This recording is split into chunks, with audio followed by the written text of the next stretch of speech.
여러분, 온라인 창업하려고 할 때 제일 걱정되는 게 뭐예요? 창업 자금이잖아요. 초기 창업 자금을 많이 준비해 놨다면 다른 얘기겠지만 실제로 창업 자금 때문에 좌절이 많이 되거든요. 제가 처음에 옷가게 하려고 시작했을 때 보증금의 초반 한 3, 4달 월세, 인테리어 사입 비용 등으로 초기 자금을 4천만 원으로 제한하고 시작했었는데 계획한 거랑 다르게 돈이 계속 들어가더라고요. 이미 시작을 했으니까 멈출 수도 없고 돈이 계속 들어가는 게 쇼핑몰 창업이거든요. 저도 쇼핑몰을 하면서 정부 지원 사업에 대해서 처음 알게 됐는데요. 아무래도 쇼핑몰을 처음 시작할 땐 초기 자금이 많이 필요하잖아요. 창업에 필요한 초기 자금부터 이자 지원까지. 지금 쇼핑몰을 하고 있는데 어려움을 겪고 계시다면 오늘 이 영상을 끝까지 봐주세요. 여러분들은 오늘 제 영상을 보시고 처음부터 너무 돈 들여서 창업하지 마세요. 지금 쇼핑몰이 너무 어려워서 좌절하고 계신 분들 혹시 계신가요? 대부분 사업이 힘들면 대출을 알아보고 연끌해서 사업 시작하고 유지하려고 하시는 분들 많잖아요. 여러분들은 절대 그렇게 하지 마세요.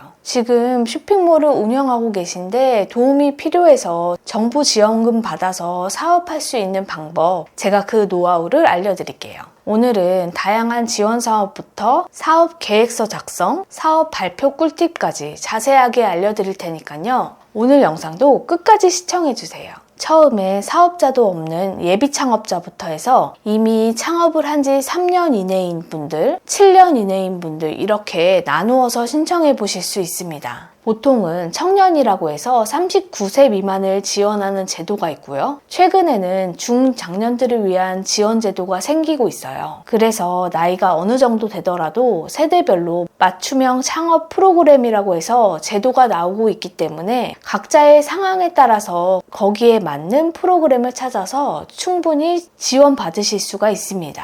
이제 시작하시려고 하는 분들은 일단 사업자 등록증 유무에 따라서 다르게 지원하셔야 합니다. 그래서 사업자가 없는 분 같으면 보통 예비 창업자라고 하는데요. 한 번도 창업을 하지 않은 분들은 제일 큰 지원 사업인 예비 창업 패키지에 지원해 보시는 걸 추천드립니다. 이런 분들은 어떤 창업 아이템이 있으면 예비 창업 패키지라든지 또는 청년 창업 사관학교라는 게 있습니다. 근데 사실 예비 창업 패키지 하나만 가지고는 좀 약해요. 왜냐하면 수혜를 받는 인원이 그렇게 많지 않기 때문입니다. 그래서 창업 중심 대학이라고 해서 창업을 인큐베이팅을 잘 하는 대학들을 선정을 했어요. 그래서 그 대학을 통해서도 예비 창업 패키지, 초기 창업 패키지, 도약 패키지를 진행합니다. 예비 창업 패키지로 여러분의 아이템이 사업성이 있다라고 해서 선정이 되잖아요. 그러면 평균 5,100만 원에서 1억까지 받고 창업을 하실 수 있습니다. 그리고 3년 미만의 사업 아이템이 사업화가 될 것 같아서 뽑아줬는데 실제로 매출도 생기고 좀 더 사업화를 시켜도 되겠다 하면 초기 창업 패키지라고 해서 또 1억을 줍니다. 청년 사관학교는 말 그대로 사업을 학교처럼 교육을 시켜준다는 의미입니다. 지원금과 함께 전문가들이 같이 세무나 경영, 마케팅도 같이 받을 수 있는 제도가 있습니다. 이런 예비 창업자들은 지원 제도를 찾아서 신청하시면 됩니다. 사업을 이미 시작하셨다면 초기 창업 패키지라는 것도 있어요. 창업한 지 얼마 안 된 초기, 보통은 3년 이내의 창업자들을 많이 말하는데요. 왜냐하면 창업한 지 얼마 안 된 3년 이내의 창업자들이 폐업률이 좀 높습니다. 그래서 그런 초기 창업하신 분들이 빨리 큰 기업으로 도약할 수 있도록 패키지 사업이 있습니다. 이런 정보는 K-스타트업이라는 사이트에서 참고하시면 너무 좋은데요. 왜냐하면 K-스타트업 사이트는 통합 사이트여서 중앙정부에서 하는 지원 사업뿐만 아니라 각 지역에서 하는 지원 사업도 많이 있기 때문입니다. 정부에서 하는 거는 예산이 큽니다. 그래서 경쟁률도 세고 제출해야 하는 서류도 너무 많아요. 그에 비해서 내가 사는 지역에서 지자체에서 하는 지원 사업들이 또 많이 있습니다.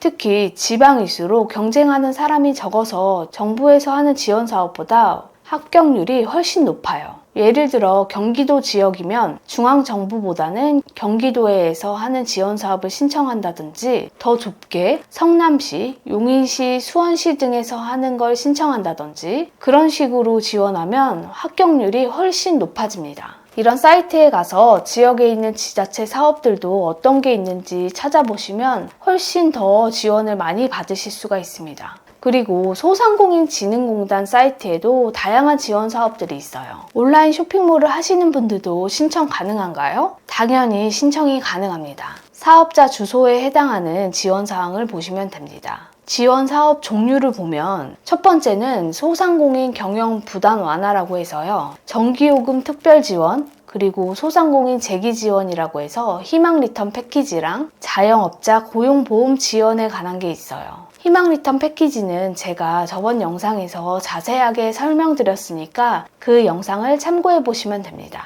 기업가형 소상공인 지원, 신사업 창업 사관학교, 강한 소상공인 성장 지원은 창업하려고 하는 시제품을 만들어보는 그런 비용들을 지원하는 사업이 있고요. 로컬 크리에이터 육성 및 로컬 브랜드 창출, 이런 게 있습니다. 크라우드 펀딩에 참여할 수 있도록 컨설팅도 해주고 지원하는 사업도 있으니까 참고해 보시면 좋을 것 같습니다. 소상공인 성장 지원은 소상공인 컨설팅, 언컨택 교육, 소상공인 유통 물류, 그리고 협업 활성화 등을 지원합니다. 여러분들, 이 소상공인진흥공단에서 진행하는 사업들을 꼼꼼하게 보시고 꼭 도전해보세요. 왜냐하면 정부에서 하는 사업들보다 합격률이 훨씬 높고요. 도움받을 수 있는 내용들이 진짜 많습니다. 저도 처음에 소상공인진흥공단에서 진행하는 컨설팅을 받아보고 여러 정부 지원 사업에 눈을 뜨게 되었는데요. 그 지원금으로 시제품, 샘플도 만들고 온라인 마케팅,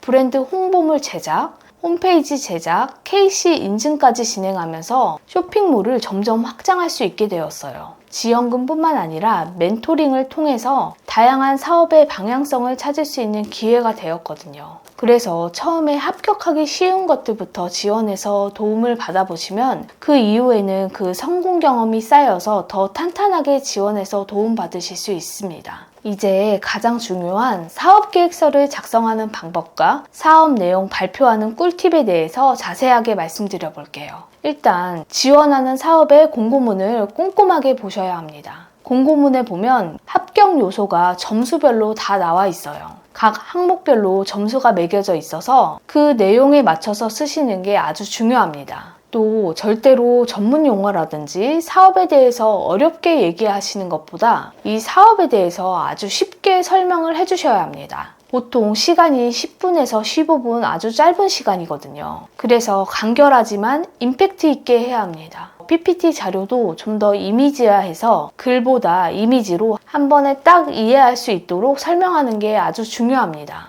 왜냐하면 심사하시는 분들은 그 분야 전문가가 아니고 여러 명의 사업을 듣기 때문에 피로도가 높을 수 있기 때문이에요. 그리고 이 지원 사업으로 어떤 식으로 수익화를 할 거고 수익이 어떻게 생기게 할 것인지를 정확하게 데이터나 그래프로 근거를 제시하는 게 너무 중요합니다. 짧은 시간 내에 수많은 사람들을 보고 있는 분들에게 강한 인상을 남겨야 하잖아요. 정부 지원 사업에서는 항상 성과 부분을 많이 물어보세요. 성과를 낼 수 있는 근거에 대해서 이게 얼마나 신뢰성이 있는지, 이 매출 근거가 정말 실현 가능한 건지, 정보 전달을 쉽게 하실 수 있도록 이미지를 많이 넣어서 준비하셔야 합니다. 그 이유는 이미지와 텍스트의 정보 전달력을 비교한 연구를 보면 알 수 있어요. 메이어와 모레노의 2002년 연구에 따르면 이미지와 텍스트를 함께 사용하는 경우에 텍스트만 사용하는 것보다 학습 효과가 향상된다고 합니다. 왜냐하면 이미지가 추상적인 개념을 시각화해서 이해를 돕기 때문입니다. 또 다른 연구에서는 도표, 그래프, 사진 등의 이미지를 사용할 경우에 독자의 주의와 흥미를 더 잘 끌 수 있다고 밝혔습니다. 이미지가 뇌의 시각 중심을 자극해서 정보 처리와 기억에 도움을 주기 때문이에요.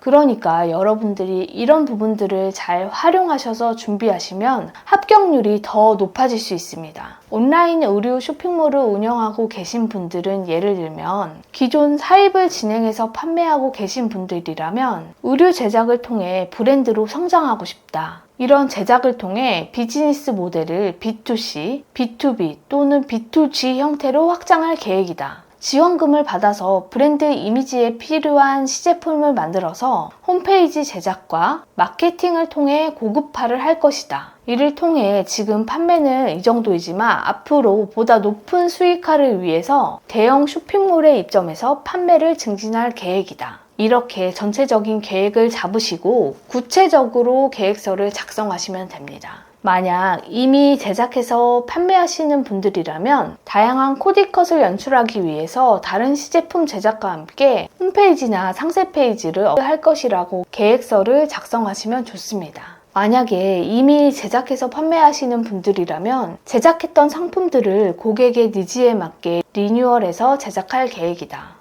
다양한 코디컷을 연출하기 위해 다른 시제품 제작과 함께 홈페이지나 상세 페이지를 업그레이드 할 것이라고 계획서를 작성하시면 좋습니다. 또한 오프라인 매장만 운영하고 계신 분들이라면 온라인 쇼핑몰과 병행해서 매출을 증진해보고 싶다라는 큰 계획을 잡고 온라인 판매에 필요한 홈페이지 제작, 마케팅, 브랜드 로고 개발 등 온라인 판매 계획을 세워서 사업 계획서를 작성하시면 좋은 결과를 얻으실 수 있을 거예요. 이런 정부 지원 사업은 매년 초에 모집을 많이 하는데요. 하반기에 지원하는 사업들도 많이 있으니까 제가 소개해드린 K-스타트업이나 소속된 지자체, 소상공인진흥공단 사이트를 주기적으로 살펴보시고 여러분들에게 맞는 사업을 꼭 지원하셔서 도전해보세요. 매년 초에 지원하는 사업들은 지금부터 사업계획서를 작성하셔서 미리 준비해보시는 걸 추천드립니다. 왜냐하면 임박해서 준비하다 보면 아이디어나 생각이 제한이 되기 때문에 미리미리 자료도 조사해보고 경험을 쌓으셔서 지원해보시길 꼭 추천드려요. 여러분, 오늘 영상 너무 유익하지 않으셨나요? 이 영상이 많은 분들에게 도움이 되길 원하신다면 구독과 좋아요를 꼭 눌러주세요.